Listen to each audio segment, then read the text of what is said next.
ये हमारा आज का क्वेश्चन है। आई होप आप लोगों ने वीडियो को पॉज करके क्वेश्चन को अंडरस्टैंड कर लिया होगा। अब इस क्वेश्चन को सॉल्व करने के लिए सबसे पहले यहाँ पर जो टेबल बना हुआ है आपने इस पर फोकस नहीं करना है। ये टेबल हम बाद में देखेंगे। पहले आपने सबसे पहला स्टेप करना होता है जो कि होता है इस डायग्राम को अंडरस्टैंड करना, इसके अकॉर्डिंग इसकी डायरेक्शंस को बताना। तो अगर हम ये काम करें तो देखें, हमें इस चार्ज पार्टिकल के लिए इक्वेशन फाइंड आउट करनी है। तो सबसे पहले हमें ये देखना पड़ेगा कि ये जो बाकी के दो चार्जेस पार्टिकल हैं ये इस चार्ज पार्टिकल के ऊपर क्या फोर्स अप्लाई कर रहे होंगे और किस डायरेक्शन में अप्लाई कर रहे होंगे। तो अगर मैं इस 2Q वाले के लिए बात करूँ तो क्योंकि ये भी पॉजिटिव है ये भी पॉजिटिव है, तो ये 2Q इस Q को रिपेल कर रहा होगा अपवर्ड डायरेक्शन में। तो ये इसके ऊपर एक फोर्स अप्लाई कर रहा होगा जो कि इलेक्ट्रोस्टैटिक फोर्स होगी इस डायरेक्शन में। ठीक है, आई होप आप लोगों को ये डायरेक्शन फोर्स की नज़र आ रही होगी। तो इस फोर्स को हम क्या कह लेते हैं, इस फोर्स को हम कह लेते हैं F2Q, Q। ठीक है, यानी 2Q जो अप्लाई कर रहा है इस Q के ऊपर वो फोर्स है ये मेरे पास। सेकेंडली हमारे पास क्या है, अब ये वाला चार्ज पार्टिकल आ जाता है। अब ये चार्ज पार्टिकल क्योंकि नेगेटिव है और ये चार्ज पार्टिकल पॉजिटिव है, तो ये वाला Q इस चार्ज पार्टिकल को अपनी तरफ खींचेगा इस डायरेक्शन में। तो ये इसके ऊपर इस डायरेक्शन में एक फोर्स अप्लाई करेगा इस तरफ, जिसको हम कह लेते हैं FQ नेगेटिव Q। ठीक है, यानी नेगेटिव Q जो अप्लाई कर रहा है इस Q के ऊपर। अच्छा, इसको भी हम Q और 2Q कहेंगे। सही, तो यहाँ पर हमने अब फोर्सेस की डायरेक्शन फाइंड आउट करने के बाद जो नेक्स्ट स्टेप करना है वो इसके अंदर इस टेबल को फिलअप करना है। इस टेबल को हम फिलअप कैसे करेंगे कि सबसे पहले हमने फोर्स क्या कही थी, FQ और 2Q। तो हम यहाँ पे लिख देंगे कि Q और 2Q वाले चार्ज के बारे में हम बात करने जा रहे हैं। इन दोनों के दरमियान जो डिस्टेंस है वो कितना है, D है। तो यहाँ पर हम डिस्टेंस को फिलअप कर लेते हैं। आप इस टेबल के बगैर भी काम कर सकते हैं, लेकिन अगर आप ये टेबल बनाकर काम करेंगे तो आपको खुद को क्वेश्चन को सॉल्व करना बहुत आसान लगेगा। सही, अब हम कहते हैं फोर्स। तो क्योंकि ये चार्ज पार्टिकल हैं तो इनके दरमियान इलेक्ट्रोस्टैटिक फोर्स होगी जिसका हमने फॉर्मूला पढ़ा हुआ है। तो उस फॉर्मूले को अगर मैं यहाँ पर 2Q और Q के लिए अप्लाई करूँ तो वो होगी KE magnitude of Q magnitude of 2Q divided by distance का स्क्वायर। तो डिस्टेंस क्योंकि D है तो उसका स्क्वायर हो जाएगा। अच्छा, मैंने यहाँ पर मॉड का साइन इसलिए यूज़ नहीं किया है कि दोनों ही चार्ज पार्टिकल मेरे पास पॉजिटिव हैं, तो मॉड का साइन यूज़ करना या ना करना इससे कोई फ़र्क नहीं पड़ेगा। अब क्या मेरे पास इस फोर्स का कोई एक्स कंपोनेंट है? नहीं, ये फोर्स टोटली मेरे पास वाई एक्सिस के ऊपर है। तो इसका मतलब इसका कोई एक्स कंपोनेंट नहीं है, यहाँ पर आप डैश लगा सकते हैं।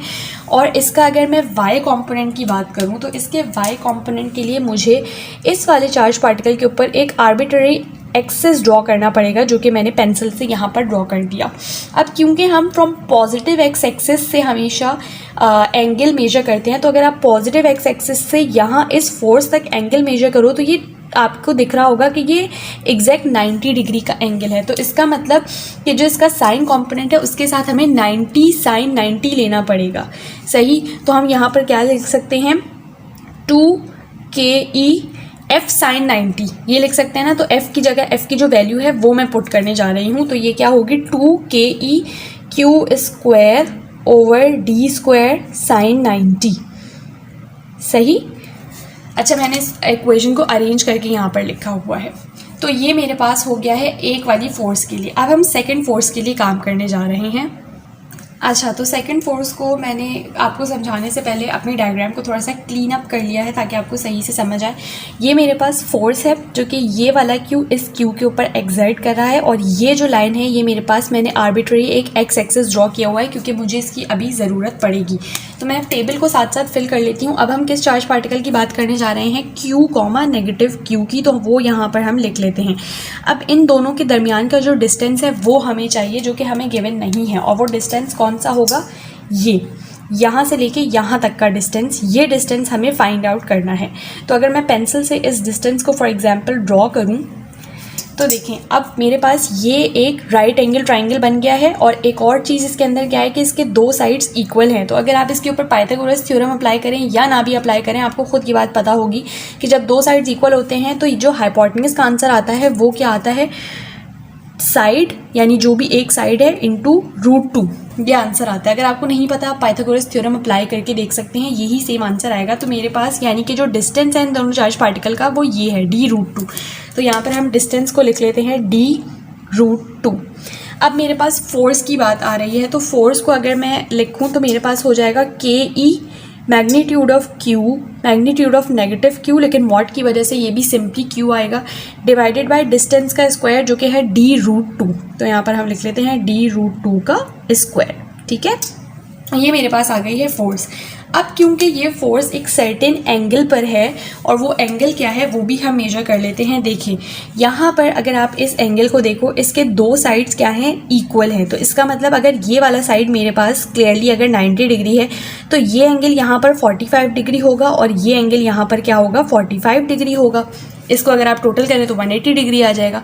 तो अगर ये एंगल मेरे पास यहाँ पर 45 डिग्री है तो ये जो एंगल है यहाँ पर वो भी कितना होगा, 45 डिग्री होगा, क्योंकि ये वाला भी पूरा 90 डिग्री है।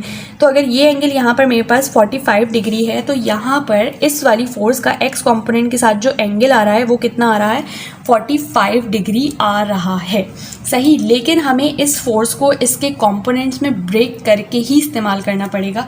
तो अगर मैं इस फोर्स को इसके कंपोनेंट्स में ब्रेक करूं तो जो इसका मेरे पास एक्स कंपोनेंट आएगा उसके साथ मैं लगाऊंगी cos 45 और जो y कंपोनेंट आएगा उसके साथ में लगाऊंगी sin 45। लेकिन क्योंकि अगर आप देखेंगे जो एंगल है वो मेरे पास क्लॉकवाइज एंगल है, यानी क्लॉकवाइज फैशन में है, तो इसका मतलब कि ये मेरे पास -45 होगा। क्लॉकवाइज में जब भी आप एंगल को मेजर करते हैं फिज़िक्स में या फिज़िक्स के में या इन सारे सब्जेक्ट्स में, तो आप नेगेटिव एंगल लेते हैं। तो इसलिए यहाँ पर जो आपका एंगल आएगा साइन और कॉस के साथ वो -45 आएगा।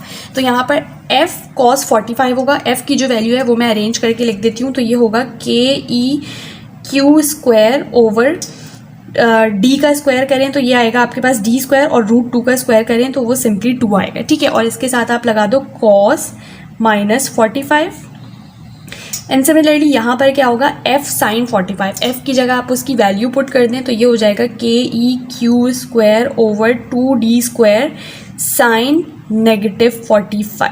ठीक है, तो ये मेरे पास टेबल फिलअप हो चुका है। अब टेबल को फिलअप करने के बाद हमें सिंपली क्या करना है, हमें दोनों x कंपोनेंट्स को ऐड अप कर देना है, दोनों y कंपोनेंट्स को ऐड अप कर देना है और रिजल्टेंट फाइंड आउट कर लेना है। ये सिंपली हमारा सॉल्यूशन होगा।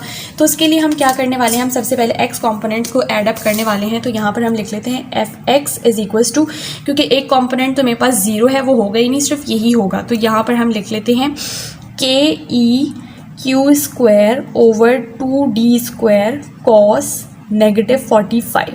अब आप चाहें तो आप क्या कर सकते हैं, आप cos -45 की वैल्यू अपने कैलकुलेटर में पुट करें जो कि होती है √2 ओवर 2 और आप इस पूरी चीज़ को एज इट इज़ लिख दें तो ये हो जाएगा KEQ² ओवर 2d²। अब आप चाहें तो आप इन दोनों 2 को आपस में क्या करें, मल्टीप्लाई कर लें तो ये हो जाएगा √2 ओवर 4।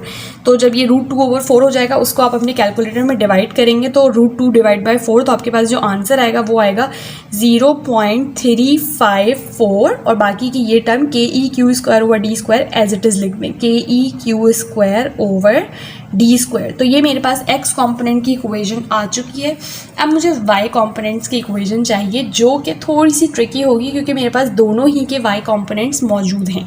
तो सबसे पहले तो आप क्या करें, इन दोनों को एक साथ ऐड अप करके लिख लीजिए।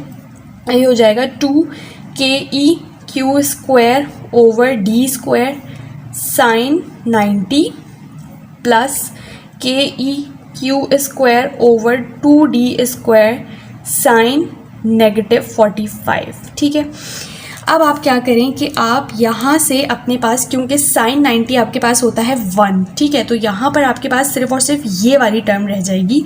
तो लिख लें 2KEQ² ओवर d² प्लस यहाँ पर आप क्या करें, आप sin -45 की वैल्यू अभी निकालना चाहे अभी निकालें, नेक्स्ट स्टेप में निकालना चाहे नेक्स्ट स्टेप में निकाल लें। मैं क्या करूँगी कि मैं इसको नेक्स्ट स्टेप में निकाल लूँगी ताकि हमें एक जैसी ही इक्वेशन लगे, बहुत चेंज इक्वेशन ना लगे। ठीक है, 2d² sin -45। अब यहाँ पर हम क्या कर सकते हैं, हम sin -45 की वैल्यू निकालेंगे तो ये मेरे पास हो जाएगी एज इट इज़ आएगा 2KEQ² over d² plus sin -45 की जो वैल्यू होती है वो होती है -√2 ओवर 2। तो ये प्लस भी क्या बन जाएगा, नेगेटिव ही बन जाएगा। तो आप यहाँ पे लिखो √2 ओवर 2 KEQ² ओवर 2d²। अब यहाँ से आप क्या कर सकते हैं कि आप यहाँ पर कॉमन ले सकते हैं। किसको कॉमन ले सकते हैं? के E Q square over D square को। तो मैं स्टेप्स यहाँ पर ही आप लोग को करके दिखा देती हूँ। यहाँ से आप ले लें कॉमन के E Q square over D square को कॉमन। तो यहाँ से मेरे पास क्या बचा? यहाँ से मेरे पास बचा 2 माइनस यहाँ से क्या बचा? √2 ओवर 2 इंटू 2, इन दोनों को मल्टीप्लाई कर लें तो ये बचा 4। अब आप क्या करें? सिंपली अपने कैलकुलेटर में 2 माइनस √2 ओवर 4 करें तो ये आपके पास जो आंसर आएगा वो आएगा 1.65 और ये टर्म एज इट इज़ लिख दें के E Q square over D square. तो जी हाँ, ये मेरे पास आ चुका है वाई कॉम्पोनेंट के लिए आंसर। तो ये रहा मेरा वाई कॉम्पोनेंट का आंसर और ये रहा मेरा एक्स कॉम्पोनेंट का आंसर। सो ये छोटा सा हमारे पास एक क्वेश्चन था। आई होप आप लोग को समझ में आ गया होगा। कोई क्वेरी है, कमेंट सेक्शन ओपन है, आप मुझसे उसमें पूछ सकते हैं। चैनल को सब्सक्राइब करना मत भूलें, वीडियो को अपने फ्रेंड्स के साथ भी शेयर करें।